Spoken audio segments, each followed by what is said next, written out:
پوچھنا چاہتا ہوں میرے آقا علیہ السلام کے دیوانوں، اگر عیسائیوں کے پاس یہ مذہب موجود ہوتا جو جناب عیسیٰ کہہ رہے ہیں تو وہ مسلمانوں پر کبھی بھی تلوار نہ اٹھاتے، بم کے دھماکے کر کے کبھی بھی عراق کو قبرستان میں تبدیل نہ کرتے، ملک شام کی تباہی نہ ہوتی۔ لیکن ایک بات میں یہاں ضرور عرض کرنا چاہتا ہوں کہ جب ہاتھوں میں شراب کے پیالے آتے ہیں تو تباہی ہوتی ہے، کیونکہ اللہ بے نیاز ہے، اسے کسی کی حاجت نہیں ہے،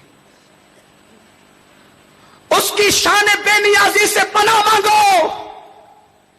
جب اللہ کے بندے اللہ کے قانون کو پیٹ کے پیچھے ڈال دیتے ہیں تو اللہ ان پر ظالم حکمراں مسلط کرتا ہے۔ ایک ایک مسلم بادشاہ کے حرم میں 300 عیسائی لڑکیاں، اور عیسائیوں نے اپنی حسین لڑکیوں کو بے دریغ استعمال کیا، مسلم نوجوانوں کو، بادشاہوں کو، حکمرانوں کو عیاش اور آوارہ بنانے کے لیے۔ اور آج بھی امت مسلمہ کے جوانوں کو عیاشی کی طرف لے جانے کے لیے، فحاشی اور بدکاری کی طرف لے جانے کے لیے اس طرح کے گندے اور غلیظ تہواروں کے نام پر یہ عیاشی کے موقع فراہم کیے جاتے ہیں، اس لیے کہ جو گناہ کی لذت ایک مرتبہ چکھے گا تو شیطان گناہ کو اتنا لذیذ بنا کر پیش کرتا ہے کہ پھر وہ اس دلدل میں ڈوب جائے گا۔ گناہ اس دلدل کا نام ہے، ایک قدم تم بڑھاؤ گے، دوسرا قدم خود بڑھے گا۔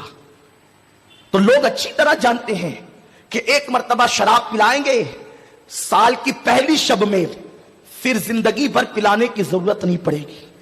ایک مرتبہ زنا کی طرف لے جائیں گے، دوسری طرف زنا کی طرف لے جانے کی دوسری بار ضرورت نہیں پڑے گی۔ تو کیا ہوا؟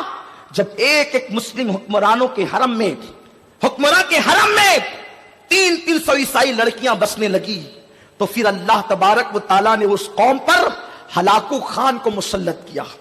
جب ہلاکو خان چلا، حضرت سیدنا مخدوم اشرف جہانگیر سمنانی رحمت اللہ علیہ فرماتے ہیں اس کی فوج کا حال ایسا تھا جیسے پہاڑ چلے آ رہے ہیں، اور انہوں نے چوٹیوں کی طرح مسلم حکمرانوں کو کچل دیا، اس لیے کہ جو قوم عیاش ہو جاتی وہ قوم بزدل ہو جاتی۔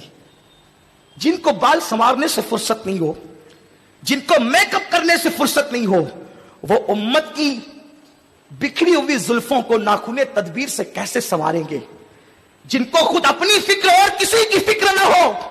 اور آج مسلم نوجوانوں کو اس منزل پر پہنچا دیا گیا، جو بہت نیک نوجوان ہے وہ نکڑ پر بیٹھ کر گیم کھیلتے ہیں، حالانکہ گیم کھیلنا بھی ناجائز وہ گناہ ہے۔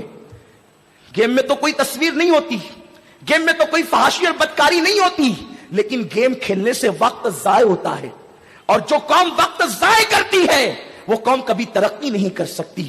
میرے پیارے آقا صلی اللہ علیہ وسلم کے پیارے دیوانوں، انٹرنیٹ پر رات کے 2-2 3-3 بجے تک، بلکہ پوری رات چہرے پہ چادر ڈال کر جو لوگ زنا کے مناظر دیکھتے ہیں وہ کون ہے؟ مسلم نوجوان ہے۔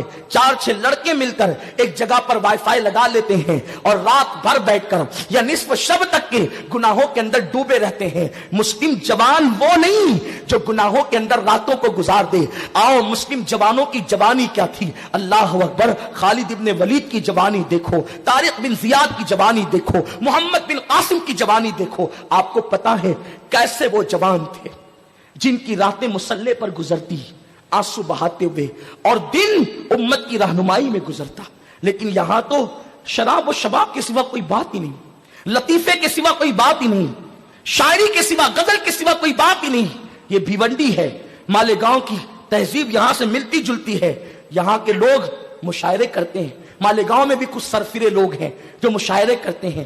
اگر ادبی مشاعرہ ہو تو مجھے کوئی اعتراض نہیں کہ ٹھیک ہے، ادب اور ادیبوں سے اپنا بھی لگاؤ ہے، لیکن اب تو باضابطہ طور پر شاعرات کو بلایا جاتا ہے اور وہ میک اپ کر کے آتی ہے اور ایسی غزلیں پڑھتی ہے جس سے نوجوانوں کی شہوات اور نفسانی خواہشات بھڑکتی ہے۔ آقا کریم صلی اللہ علیہ وسلم کے غلاموں، میں تم سے پوچھنا چاہتا ہوں، جو قوم تباہی کے دہانے پر پہنچ گئی ہو، کہ وہ قوم اب بھی شاعری میں، شباب میں اور شراب میں ڈوب جائے گی؟ ذرا احساس تو کرو۔ اور یہ مت سمجھنا ہندوستان میں رہ کر جو تم کو 3 مرتبہ پیٹ بھر کے کھانا مل رہا رہا ہے اور نرم نرم گدے پر تم راتیں گزار رہے ہو. یہ دن ہمیشہ رہیں گے. یاد رکھنا گناہ کرنے والوں کو بہت دن تک آرام کی زندگی نہیں ملتی. اللہ تبارک و تعالی مجرموں کو بہت دن تک کے مہلت نہیں دیتا. پھر میرا اللہ خفیہ تدبیر کرتا ہے.